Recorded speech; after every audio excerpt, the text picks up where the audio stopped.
కొన్నేళ్లుగా డిగ్రీ విద్య డీలా పడిపోతోంది. ఈ కోర్సుకు ఏటేటా ఆదరణ తగ్గుతోంది.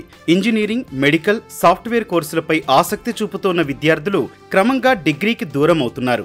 అయితే ఇది సరైన ధోరణి కాదంటున్నారు పలువురు విద్యార్థులు. కోర్సు విధానాల్లో మార్పుల వల్ల డిగ్రీ విద్యతోనూ మంచి ఉద్యోగాలు పొందవచ్చని నిరూపిస్తున్నారు.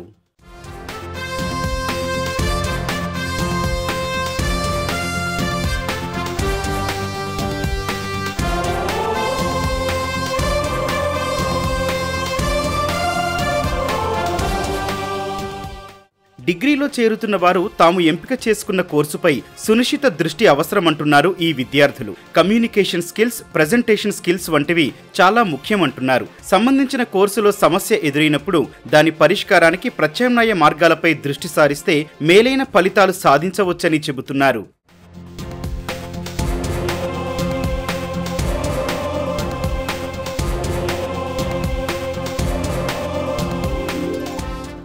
సాధారణంగా టెక్నాలజీ, ఫైనాన్స్, ఇంజనీరింగ్, వైద్య రంగాల్లో మంచి ఉద్యోగాలకు అవకాశం ఉంటుందని అనుకుంటారు. కానీ డిగ్రీతో పాటు కొన్ని నైపుణ్యాలు నేర్చుకుంటే మంచి ఉద్యోగం పొందడం తేలికే అంటున్నారు ఈ విద్యార్థులు.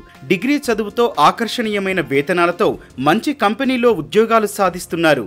ఇప్పుడు బయట ఎలా ఉందంటే డిగ్రీతో ఒక జాబ్ కొడతామా అన్నట్టు ఉంది. నేను కూడా ఎంపీసీ చేశాను. బీటెక్కి వెళ్తామా, డిగ్రీకి వెళ్దామా అనుకునేసరికి అందరూ నాకు బీటెక్ సజెస్ట్ చేశారు. డిగ్రీతో రాదు, సో డిగ్రీతో ఎలాంటి జాబ్స్ బయట లేవు అని. కానీ అలా కాదు, ఇక్కడ మనకి డిగ్రీతో కూడా ఒక జాబ్ మంచి ఎంఎన్సీ కంపెనీ ప్లేస్ చేయగలమని నేను ఇక్కడ రియలైజ్ అయ్యాను.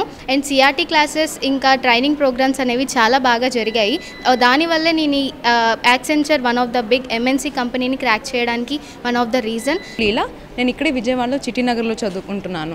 జనరల్గా అందరిలాగే నాకు కూడా ఉండేది ఐడియాలజీ అనేది, బీటెక్ వెళ్తేనే మనకి ప్లేస్మెంట్స్ వస్తాయి, జాబ్స్ వస్తాయి అనేది. డిగ్రీ అయితే జాబ్స్ వస్తాయన్న నమ్మకం నాకైతే లేకుండానే ఇక్కడ జాయిన్ అయ్యాను.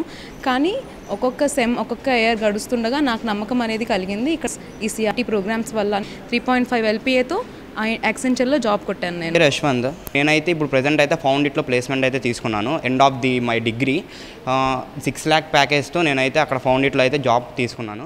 టెక్నాలజీ రంగంలో డేటా విశ్లేషణ, ఆర్థికంలో ఫైనాన్షియల్ అనలిస్ట్, మార్కెటింగ్లో మార్కెటింగ్ మేనేజర్లు, ఇలా ఆయా రంగాల్లో ఆదరణ ఉన్న ఉద్యోగాలకు సంబంధించిన కోర్సులపై దృష్టి సారించడం ముఖ్యమంటున్నారు. ఆ నైపుణ్యాలతో ప్రైవేటుతో పాటు ప్రభుత్వ ఉద్యోగాలు సైతం సులభంగా సాధించవచ్చనే అభిప్రాయాన్ని విద్యార్థులు వ్యక్తం చేస్తున్నారు.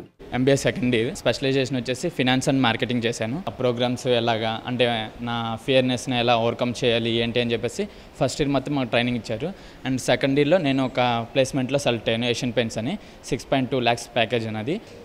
నేను MBA కంప్లీట్ చేశాను. MBA ఫినాన్స్ అండ్ మార్కెటింగ్లో చేశాను. TCSలో జాబ్ వచ్చింది. మేనేజ్మెంట్ ట్రైనింగ్ కింద 5.8 ప్యాకేజ్లో వచ్చింది. పవర్ BI కానీ, NISM కానీ, B-Labs కానీ మంచిగా క్లాస్లో జరిగేవి. వాటి వల్ల ఇంకా ఇంటర్వ్యూలో ఎలాగా పార్టిసిపేట్ చేయాలి, ఇంటర్వ్యూ వస్తే ఎలా మాట్లాడాలి, వాళ్ళకి ఎలాగ ఆన్సర్ చేయాలని నేను బాగా నేర్చుకున్నాను. విద్యార్థుల ఆసక్తి, అభిరుచులు, ప్రతిభా నైపుణ్యాలకు అనుగుణంగా కోర్సులు నేర్పిస్తున్నాయి కొన్ని కళాశాలలు. విద్యార్థులను ఉద్యోగిగా బయటకు పంపాలనే లక్ష్యంతో కోర్సుల్లో మార్పులు కూడా చేస్తున్నాయి. అయితే డిగ్రీలో ఉత్తీర్ణులైన వారు IT రంగంలో రాణించేలా శిక్షణ ఇస్తున్నట్లు కళాశాల అధ్యాపకులు చెబుతున్నారు. టెక్నాలజీలోనే మాత్రమే జాబ్స్ వస్తాయి, జనరల్ ఎడ్యుకేషన్లో జాబ్స్ రావు అనే సిచ్యువేషన్లో వాడు ఏ లెవెల్లో ఉన్నాడు అనేది మేము అసెస్ చేసి దానికి సంబంధించిన టెక్నికల్ స్కిల్స్ కానీ, క్యాంపస్ రిక్రూట్మెంట్ ట్రైనింగ్ కానీ, సాఫ్ట్ స్కిల్స్ కానీ ఇవన్నీ కూడా స్టూడెంట్కి ఇవ్వడం జరుగుతుంది. సో దానివల్ల వాడు ఎలాంటి బ్యాక్గ్రౌండ్తో స్టూడెంట్ వచ్చినా సరే వాడు మంచి ప్లేస్మెంట్స్తో బయటికి వెళ్తున్నాడండి. ఫస్ట్ ఇయర్ నుంచే వాడికి కమ్యూనికేషన్ స్కిల్స్ కానీ, సాఫ్ట్ స్కిల్స్లో కానీ స్టూడెంట్కి మేము ట్రైనింగ్ ఇవ్వడం జరుగుతుంది. స్టూడెంట్ ఇంట్రెస్ట్ని బేస్ చేసుకొని వాడు హైయర్ స్టడీస్కి వెళ్తాడా లేకపోతే వాడు జాబ్కి వెళ్తాడా అనేది తీసుకొని జాబ్కి వెళ్ళే ప్రతి స్టూడెంట్కి కూడా ఆ సెక్టార్లో వాడికి ట్రైనింగ్ ఇవ్వడం జరుగుతుంది. గ్రామీణ నేపథ్యం, పేదరికం కారణంగా కొందరు విద్యార్థులు వెనకబడుతున్నారు. అలాంటి వారు సైతం కోర్సులోని తర్ఫీదు కారణంగా తమపై తాము దృఢ విశ్వాసాన్ని పెంపొందించుకున్నట్లు చెబుతున్నారు. BSc Data Science students. I got placed at Deloitte. స్టార్టింగ్లో ఫైనల్ ఇయర్ స్టార్టింగ్ నుంచి మా కాలేజ్ క్యాంపస్ వాళ్ళు ఫ్రీగా CRT ట్రైనింగ్ ఇచ్చారు. దానివల్ల నేను డెలాయిట్లో సెలెక్ట్ అయ్యాను. ప్రజెంట్ ఉన్న జాబ్ మార్కెట్ ప్రకారం డిగ్రీ స్టూడెంట్స్కి జాబ్ రావడం చాలా కష్టంగా ఉంది. కాకపోతే మాకు ఇచ్చిన ఫ్రీ CRT క్లాసెస్ వల్ల మేము సెలెక్ట్ అయ్యి మంచి ప్యాకేజ్తో జాబ్ తెచ్చుకున్నాము. నాకు సదర్లాండ్ కంపెనీలో వచ్చింది. నేను ఇలా బీకామ్ కంప్యూటర్స్ కేబిఎన్ కాలేజ్లో చదువుతున్నాను. సో మా communication skills and stage fears చాలా ఉండేవి. సో నేను అవి క్రాక్ చేయడం కారణం ఏంటంటే సిఆర్టీ క్లాసెస్ వల్ల. ఇంటర్వ్యూలో మనం కాన్ఫిడెన్స్ అనేది చాలా ఇంపార్టెంట్. ఏదన్నా ఒకటి కమ్యూనికేట్ చేస్తున్నాం, అది రాంగ్ రైట్ అయినా కానీ మనం కాన్ఫిడెన్స్గా చెప్పాలి. ఇంతకు ముందు వరకు నాకు ఎలాంటి కాన్ఫిడెన్స్ ఉండేది కాదు. నలుగురిలో నించొని ఏమన్నా మాట్లాడాలన్నా చాలా తడబడిపోయేదాన్ని. సో ఒక ఇంటర్వ్యూ ఎంఎన్సీ కంపెనీ క్రాక్ చేశానంటే ఏదైతే ఫుల్ ప్లెడ్జ్డ్గా నేర్చుకుంటామో, కమ్యూనికేట్ క్లియర్గా చేస్తామో ఎలాంటి ఉద్యోగమైనా సాధిస్తాము.